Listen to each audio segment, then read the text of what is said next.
عبداللہ بن مسلمہ نے بیان کیا، کہا کہ میں نے ابن ابی ذئب کے سامنے یہ حدیث پڑھی۔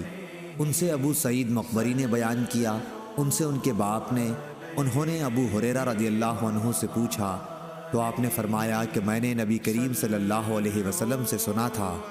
دوسری سند ہم سے احمد بن شعیب نے بیان کیا، کہا کہ مجھ سے میرے والد نے بیان کیا، ان سے یونس نے بیان کیا کہ ابن شہاب نے کہا کہ مجھ سے فلاں نے یہ بھی حدیث بیان کی، اور مجھ سے عبد الرحمن اعرج نے بھی کہا کہ ابو ہریرہ رضی اللہ عنہ نے بیان کیا کہ رسول اللہ صلی اللہ علیہ وسلم نے فرمایا کہ جس نے جنازے میں شرکت کی پھر نماز جنازہ تو اسے ایک قرات کا ثواب ملتا ہے، اور جو دفن تک ساتھ رہا تو اسے 2 قرات کا ثواب ملتا ہے۔